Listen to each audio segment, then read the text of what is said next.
Wagwan YouTube Nation, I'm me man, Missa B again. And today I want to talk about this new piece of legislation that the government seem to have gotten through the House in Jamaica. And this relates to the Firearms Act. I think the police commissioner today is supposed to be announcing or having a press conference to address this issue. But but Mr. B, we want to put in our little piece from early because this is a matter that I, for one, have been championing for years now in terms of how we address the criminal problem. Just as a background, keep this in mind. As of yesterday, it's 1,294 Jamaicans have been murdered. We are run about 90 odd more murders when compared, ahead of what was the murder tally a year before, same time, year to date. So it showed that things bad. It's an 8% increase year on year. And we just can't continue like that. And of course, the majority of those murders were committed with a firearm. So, Mr. B and Yard Media, as we're up here, so, and we welcome this development. Before we proceed though, just want to remind you that if you like the videos, we want you to just, hit the like button, subscribe to the channel so we can keep this conversation going because, we want to hear your feedback as well. And so if whatever your thoughts are, your ideas, we'd love to see that in the comment section on this video. But to the topic at hand, new Firearms Act is going to be, that was passed this week.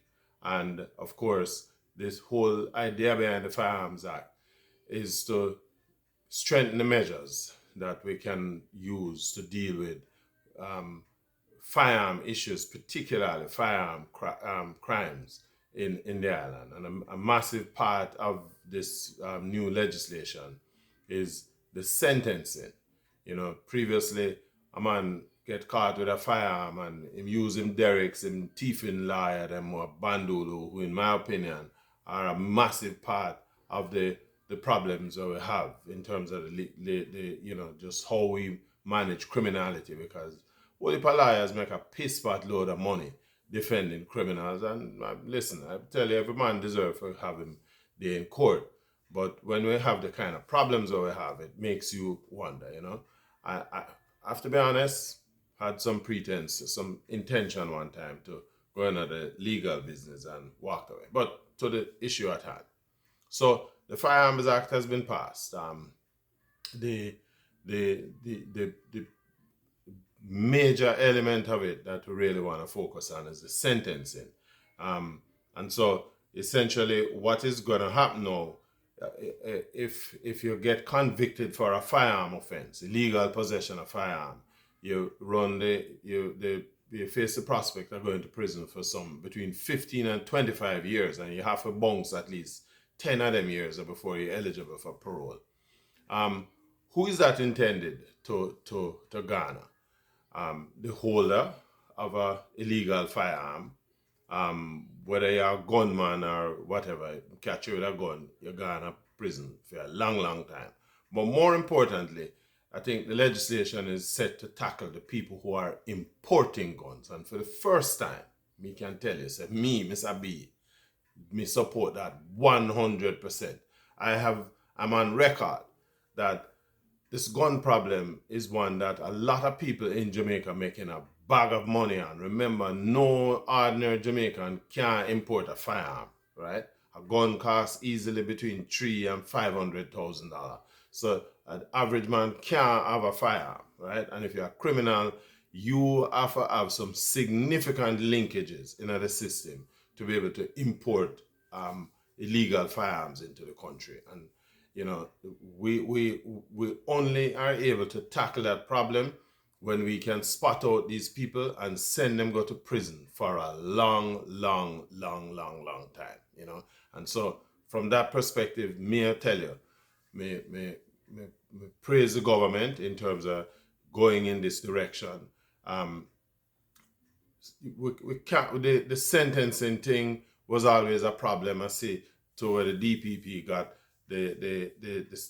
appeal a sentence that a judge had issued on a murder thing down in the country. I think it was Westmoreland, where the judge gave, after the man brushed with 2 people, the judge sentenced him 10 years of jail and can come out of jail after parole, and almost about 5 or 7 years. All them things are crazy. So putting some teeth, putting in legislation and giving it teeth, a significant aspect, a significant step in the way of addressing our criminal problems.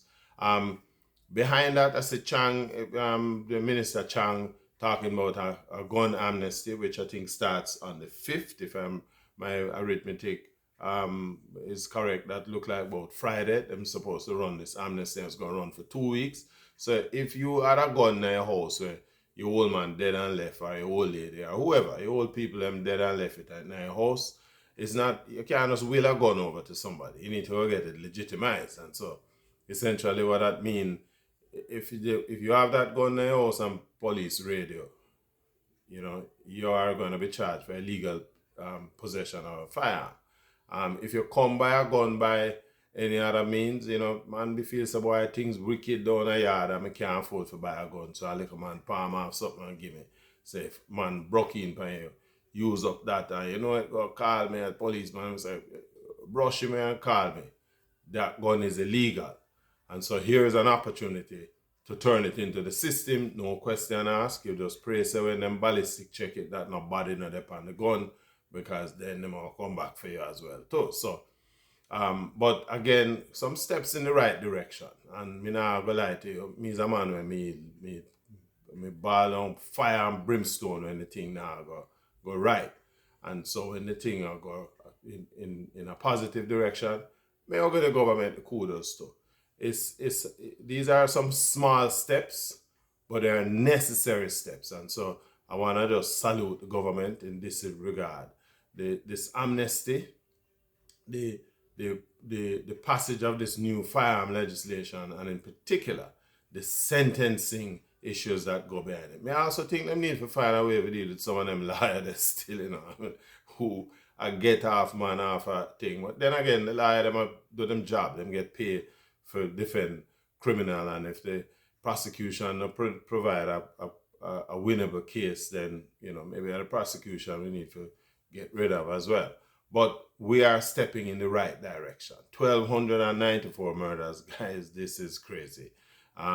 With just 10 months behind, which means that we are around, 129, 130 murders a month. What kind of place is that? You ask yourself that kind of question. At that rate, we'll look at an additional 200 and almost 70 more murders by the time we get to the end of the year. So we are talking about 1,600 Jamaicans gone a boneyard. We'll have to cut that out. So, look forward to the exchanges that will come from the police commissioner. I have my impression of the commissioner as a man who really, opposer. I believe him coming like a domino factory, man, the minister. Them are more opposed than a domino factory. All them do is, woolly ray and public relations and things. But let's see where this go. I hope them put in the mechanism to provide the police with the tools to address this kind of thing. And that when we catch a man who is a big fish, because we know them know who import the gun them in. And it's not just a scammer man them. Other man out there make a piss pot load of money and bring in bandul the gun in the country. So I hope the same way how we promote, the passage of the legislation, when we are prison the man, when we arrest the people them, that we put on the spotlight so that Jamaica people can realize it. Some of the same big neck man, some of the man them sit down at the table with the same political decision makers and them involved in the smuggling of guns and things, and in essence are invested in the kind of loss of life that we have been having through gun murders and gun crime for more than 30 years in Jamaica's history. Let me hear what you think. Let me hear you read your thoughts in the comment section. And of course, if you like the video, press the like button and don't forget to share. Respect.